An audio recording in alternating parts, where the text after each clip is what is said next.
जय श्रीराम. प्रिय दर्शक हो, दिव्य ज्योतिष या आपल्या चॅनलमध्ये आपले मनपूर्वक स्वागत आहे. आज आपण खूप जास्त महत्त्वाचा आणि सर्वसामान्यांच्या दृष्टीने अत्यंत महत्त्वाच्या अधिक मासाबद्दल चर्चा करणार आहोत.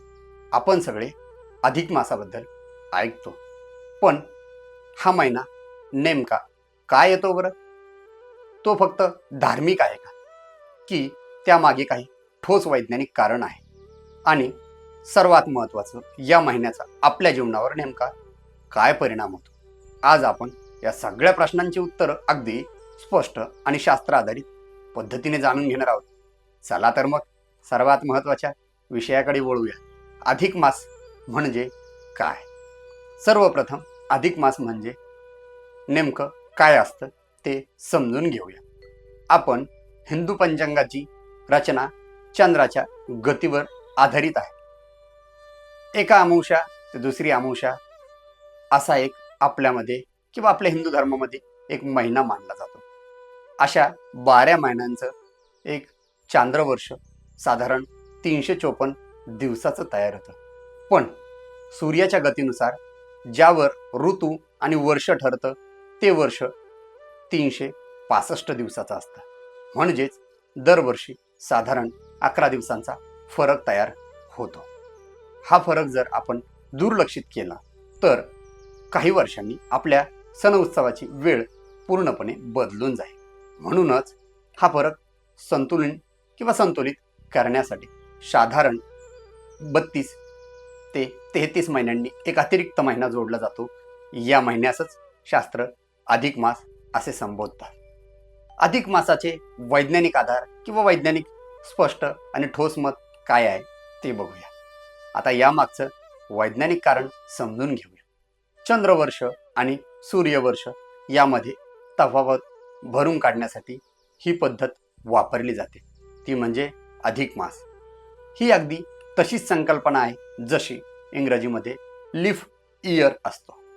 फरक इतकाच, आपल्या पंचांगात दिवस जोडण्याऐवजी पूर्ण महिना जोडला जातो. यामुळे आपल्या सणांची वेळ नेहमी योग्य ऋतूमध्ये राहते. उदाहरणार्थ दिवाळी नेहमी हिवाळ्याच्या सुमारासच येते. हीच या पद्धतीची किंवा हीच आपल्या ज्योतिषशास्त्राची किंवा हिंदू धर्म संस्कृतीची मोठी अचूकता आहे. या अधिक मासात शास्त्रोक्त किंवा धार्मिक काय महत्त्व आहे? धर्मशास्त्रामध्ये अधिक मासाला पुरुषोत्तम मास असे देखील संबोधले जाते. या महिन्याला अत्यंत पवित्र आणि विशेष मान दिला गेला आहे. या काळात भगवान विष्णूची उपासना, जप, तप, दान, व्रत यांना विशेष महत्त्व या महिन्यामध्ये दिलेले आहे. तसेच तीर्थक्षेत्रावरती गंगा स्नान, तीर्थक्षेत्राच्या ठिकाणी तीर्थयात्रा भ्रमण, तीर्थक्षेत्राच्या ठिकाणी सर्वात महत्त्वाच्या ज्या कुठल्याही पूजापाठ असेल, विधी असेल, अनुष्ठान असतील, या सर्व गोष्टी या महिन्यामध्ये खूप जास्त महत्त्वाच्या मानल्या गेल्या आहेत. असं मानलं जातं की या महिन्यात केलेले सर्व प्रकारचे सत्कर्म अनेक पटीने व्यक्तीला फळं देतात. कारण हा महिना इतर महिन्यापेक्षा अतिरिक्त असल्यामुळे तो पूर्णपणे ईश्वराला अर्पण केलेला कालखंड मानला जातो. या सर्व महिन्यामध्ये काही महत्त्वाची शुभकारणे टाळण्यासाठी शास्त्रांनी कारण दिलेली आहे.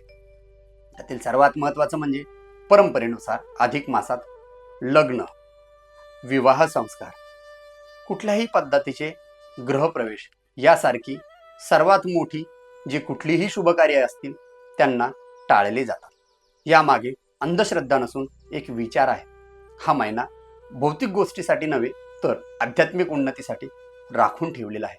म्हणजेच बाह्य यशापेक्षा अंतर्मन शुद्ध करण्यावर या महिन्यात जास्त भर दिला जातो. म्हणूनच अधिक मास हा केवळ एक अतिरिक्त महिना नाही, तो विज्ञान आणि धर्म यांचं सुंदर संतुलन आहे आणि आपल्या जीवनात सकारात्मक बदल घडवण्याची एक अनमोल संधी आहे.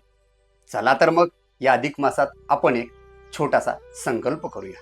स्वतःला अधिक चांगलं बनवायचा आणि योग्य मार्गाने चालवण्याचा या महिन्यात आपण सर्वजण संकल्प करणार आहोत. चला तर मग अशाच शास्त्र आधारित आणि स्पष्ट माहितीसाठी दिव्य ज्योतिष या चॅनलला सबस्क्राईब करा, लाईक करा आणि आपल्या मित्रांपर्यंत नक्कीच ही माहिती शेअर करा. अशाच नवनवीन माहितीसाठी आमच्या दिव्यज्योती चॅनलला जॉईन राहा. आजच्यासाठी एवढेच. भेटूया नवीन व्हिडिओमध्ये नवीन माहितीसाठी. जय श्रीराम.